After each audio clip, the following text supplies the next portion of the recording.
Hi, thank you for joining us again today. It's good to have you with us, continuing our daily devotionals through the book of First Thessalonians. And today we're in First Thessalonians chapter 4.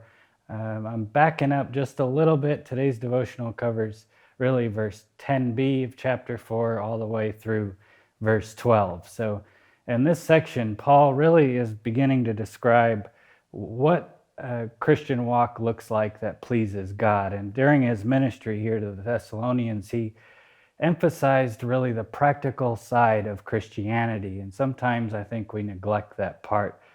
We can be so immersed in doctrine that we forget the responsibilities that we have to not only know that doctrine, but to live it out, for lack of a better word. So both sides of Christianity are important. So it reminds me of a Spurgeon quote I once read, and it really stuck with me. He said, "Let us never assume that we know a theological truth unless our lives are bearing fruit of it." So James put it this way: don't be hearers of the word only, but effectual doers. So we're going to put the rubber to the road today. So I'm going to start by reading verse 10, the last half of verse 10, all the way through verse 12. But we urge you, brothers, to do this more and more, and to aspire to live quietly, and to mind your own affairs and work with your hands as we instructed you, so that you may walk properly before outsiders and be dependent on no one. So what is he talking about here? He's saying we urge you to do this more and more.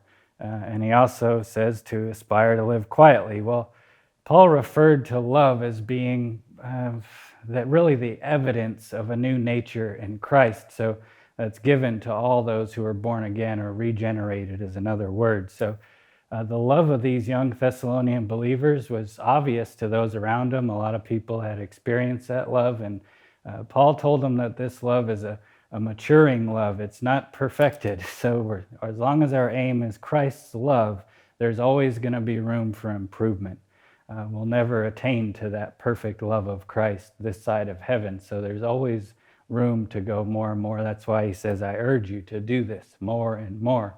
And then he begins to describe what that looks like. He goes on to another practical topic, which is aspire to live quietly, or another word, to live a quiet life and basically mind your own affairs. And what that means is really taking time to give our attention completely to God. And when we live a quiet life, we can listen to God and also get to know Him better.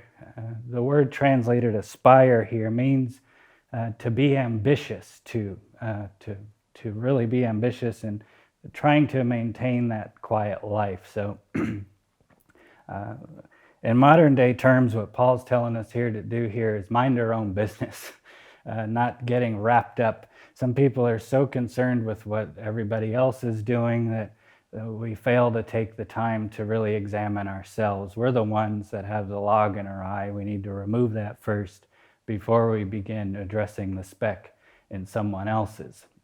So when Paul commands the Thessalonians here to work with their own hands, he's basically saying that the Christian shouldn't be dependent on others wherever possible. I mean, we know that some more mature, older believers are having a difficult time working with their hands. So we're not saying that all of us need to be busy working with our hands. It's wherever possible. So long as your health permits it, don't be dependent on anyone.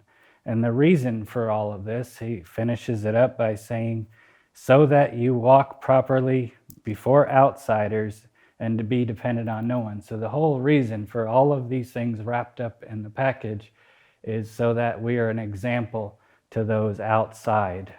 We don't want to be viewed as lazy people who are always mooching off of others. We want to be able to have enough to not only take care of us and our own family, but also to be generous with what the Lord's given us, with our time, talent, and treasure. So that's about it for today. Thank you for joining us, and we'll see you next time. God bless you guys.